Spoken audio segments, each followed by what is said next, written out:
Start होता है। हम कुछ दिनों बाद का सीन देखते हैं। आयरिस कहती है दो नई लड़कियां लेडीज इन वेटिंग के लिए कैंडिडेट चुन ली गई हैं। बहुत जल्दी में ढूंढने के बावजूद ये दोनों बहुत अच्छी फैमिली से हैं। कई ने भी अभी मुझे कोई खास जिम्मेदारी नहीं दी, लेकिन इन दोनों के आने से शायद काम और ज़िंदगी कुछ ठीक हो जाए। मगर वो लड़की विस्काउंट की बेटी मुझे कई दिनों से ठंडे रवैये दिखा रही है। घर में हमेशा कुछ लोग नई मालिका को जलन से बर्दाश्त नहीं कर पाते, लेकिन इतनी खुली दुश्मनी दिखाना हैरत की बात है। काउंट की बेटी होना शायद उसे अपने आप को बेहतर समझने में मजबूर करता है। वो असल में मेरी नज़रों में चिढ़ है। उसे सबक सिखाना होगा। बटलर आयरिस को आवाज़ देते हुए कहता है, माय लेडी, आपकी लेडीज इन वेटिंग आ गई है। रूम में आपका इंतज़ार कर रही है। आयरिस जवाब देती है, ठीक है, मैं आ रही हूँ। बटलर दोनों को अपने बारे में बताने का कहता है। यूरियल ल्यूटिच फैमिली से है। ल्यूटिच फैमिली स्कॉलर का घराना है। उनका सिर्फ नाम लेना भी बात को वजन दे देता है। ये विज़ार में उनकी बहुत इज्जत है, हल्का नहीं लिया जा सकता। क्रिस्टीना फिरनी फैमिली से है। फिरनी फैमिली अपने अजीम आर्टिस्ट के लिए मशहूर है। इंपीरियल पैलेस की अक्सर पेंटिंग इसी फैमिली के फनकारों की बनाई हुई होती है। आयरिस मुस्कुराते हुए कहती है, तुम दोनों मेरे लिए काफ़ी हो। शुक्रिया तुम यहाँ आई और मेरे साथ काम करोगी, खासकर तुम्हारी फैमिली की बेमिसाल शोहरत के बावजूद। वो दोनों झुककर बोली, हमारा असीम एजाज़ है माय लेडी। क्रिस्टीना कहती है, आप हॉस्पिटल का फूल हैं। फूल? ये टाइटल काफ़ी देर से किसी को नहीं दिया गया। यूरियल शॉक में कहती है, हॉस्पिटल का फूल? वाह, तो ये रियली आयरी। इतने में क्रिस्टीना सर पे मारते हुए यूरियल के कहती है, अपनी ज़ुबान संभाल कर बात करो यूरियल। आयरिस पूछती है, लगता है आप दोनों एक दूसरे को जानती हैं। क्रिस्टीना कहती है, जी ल्यूटिच फैमिली से हमारी रिश्तेदारी है। बटलर कहता है, यूरियल अनमैरिड है तो वो यहाँ पूरा वक्त रह सकती है, लेकिन क्रिस्टीना का एक बच्चा है तो उन्हें हफ्ते में 2 या 3 दफ़ा घर जाना होगा। आयरी खड़े होते हुए कहती है, ठीक है, आप दोनों मैनर देख सकती है। डिनर तक आप लोग फारिग हैं। डिनर पर मिलते हैं। दोनों कहती है, जी माय लेडी। आयरिस के जाते ही क्रिस्टीना यूरियल के थपकी लगाते हुए कहती है, वाओ, मुझे यकीन नहीं होता इस तरह बदतमीजी। यूरियल कहती है, मैं इतना नकली रवैया नहीं करती, और अगर कुछ हो गया तो हमें काउंटेस की हिफाजत भी तो करनी है। वो अपने पैर में छुपा हुआ खंजर दिखाते हुए कहती है। क्रिस्टीना अपने हाथों को मरोड़ते हुए कहती है, बस बहुत हो गया। इसी के साथ ये सीन शिफ्ट होता है और हमें अल्फ्रेड को दिखाया जाता है, जो हाथ बढ़ाते हुए कहता है, आपके लेटर का शुक्रिया। अब से मुझे अल्बर्ट कहकर बुलाओ ब्रिटनी। ब्रिटनी ये सोचकर अपनी मुट्ठियों को भींचते हुए कहती है, मैंने उसे बुलाया ताकि मैं आयरिस को मैनर से निकलवा दूं, मगर उस बेवकूफ़ को वो लेटर प्यार का पैगाम लगा और अब मुझ पर ही लाइन मार रहा है। ब्रिटनी ज़ोर से चिल्लाती है और कहती है, ये सब आयरिस की वजह से हो रहा है। मेड डरते हुए आयरी से कहती है, माय लेडी, विस्काउंट हर्ज आपका इंतज़ार कर रहे हैं। ब्रिटनी कहती है, चुप हो जाओ, मुझे पहले से पता है। ब्रिटनी मुट्ठी भींचते हुए कहती है, ये ठीक नहीं चल रहा। कुछ देर बाद ब्रिटनी रूम में एंटर होते हुए कहती है, लॉर्ड हर्ज। अल्फ्रेड कहता है, ओह लेडी ब्रिटनी, मैं आपका इंतज़ार कर रहा था। ब्रिटनी सोचती है, बेअदब बेवकूफ़, मैं तुम्हें वो दूंगी जिसके तुम हकदार हो। ब्रिटनी अल्फ्रेड से कहती है, घर में इतनी दफ़ा आने का मतलब है आप अब तक आयरिस को खोने का गम महसूस कर रहे हैं। क्या ये बेहतर नहीं आप उसे जल्दी वापस ले आए? अल्फ्रेड कहता है, क्या ये मुमकिन है? बिल्कुल नहीं। ब्रिटनी स्मर करते हुए कहती है, ओह, बिल्कुल मुमकिन है। आप जानते हैं इतने मर्द आयरिस पर क्यों फिदाते हैं ना? उसकी मासूमियत और पाकिज़गी एक शांत तालाब के बीच खिलती हुई कली की तरह है। मगर क्या होगा अगर ये सामने आ जाए कि उसने किसी के साथ एक रात गुजारी थी? अगर वो पहले ही बदनाम हो चुकी हो? क्या काउंट ग्रीन ऐसी औरत को अपनी बीवी ही मंजूर करेंगे? आखिरकार वो भी मर्द है बाकी सब की तरह। अल्फ्रेड कहता है, लेकिन क्यों ऐसी बात पर यकीन करेगा कोई? फिक्र ना करें लॉर्ड हज, आपके पास हॉस्पिटल का पूरा साथ होगा और हम आपके हर झूठ को सच बना देंगे। सीन शिफ्ट होता है और हम देखते हैं कोई हंसते हुए कहता है, oh my goodness lady iris, मुझे बिल्कुल नहीं पता था कि आप यूरियल के बारे में इतनी अच्छी ओपिनियन रखती हैं। वो काफ़ी सीधी और ईमानदार शख्सियत है। वो ये सुनकर बहुत खुश होगी।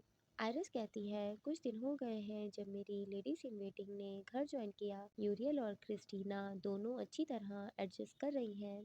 और हम धीरे-धीरे एक दूसरे को समझने की कोशिश कर रहे हैं। लेकिन एक प्रॉब्लम है, मुझे समझ नहीं आ रही कि आप ये सब कुछ क्यों कर रही हैं लेडी जूलियट।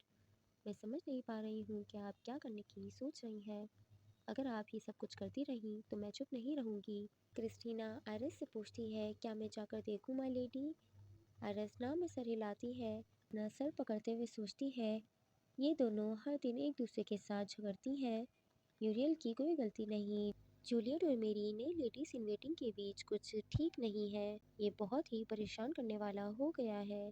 दरवाज़ा खुलता है। यूरियल अंदर आते हुए कहती है, फॉर गॉड सेक, मैं उसे समझा नहीं पा रही।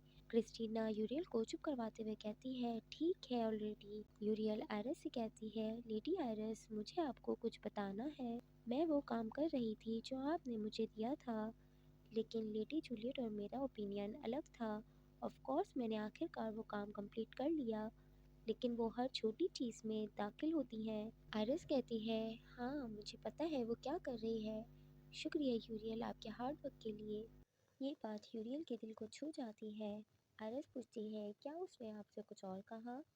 हाँ, उसने कहा कि ये सब काम पहले वो हैंडल करती थी और वो चाहती है कि वो मुझे ये सब ज़्यादा बेहतर तरीके से सिखाए, और अगर मुझे कोई हेल्प चाहिए हो तो मुझे उसके पास जाना चाहिए, ना कि आपके पास।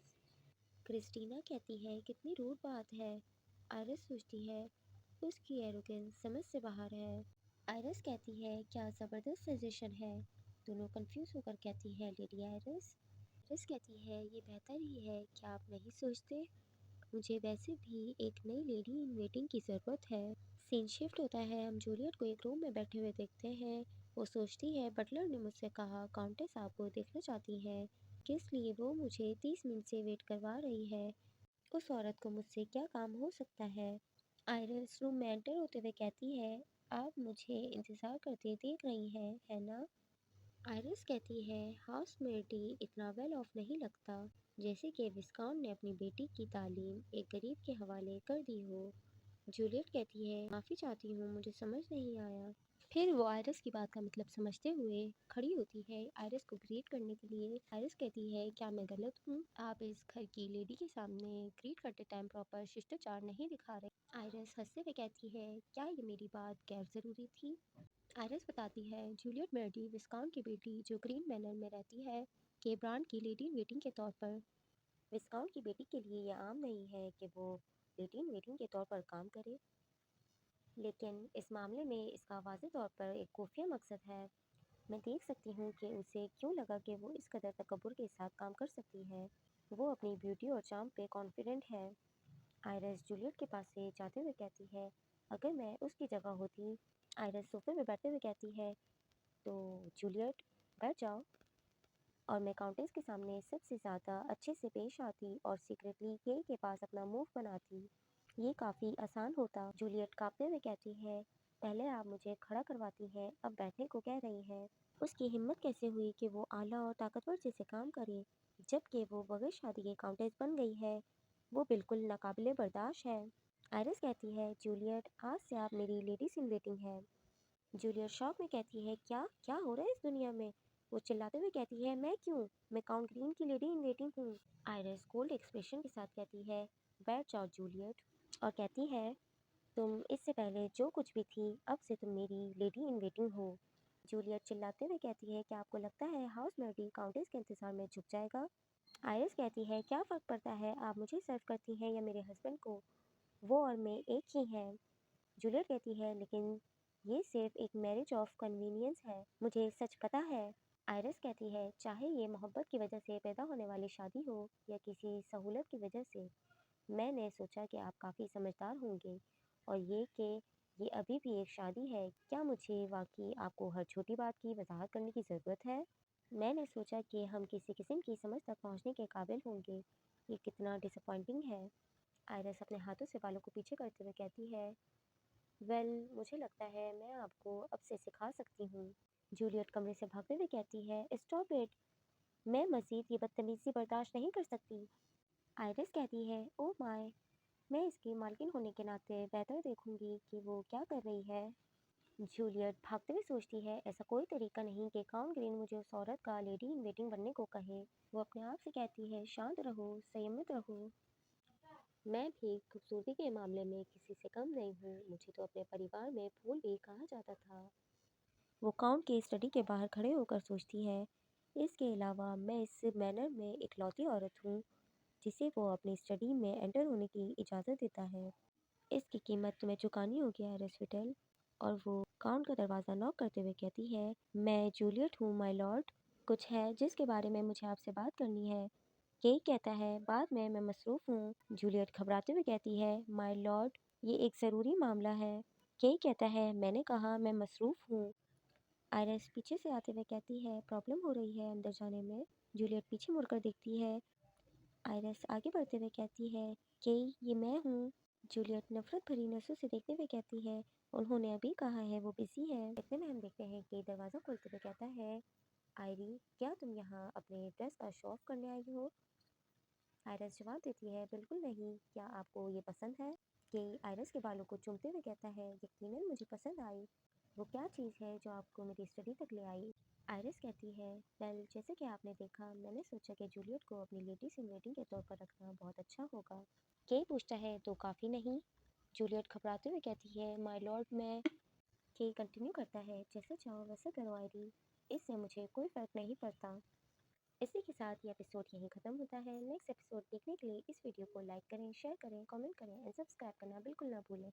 मैं नेक्स्ट पार्ट जल्दी ही लेकर आऊँगी। Thanks for watching, bye bye.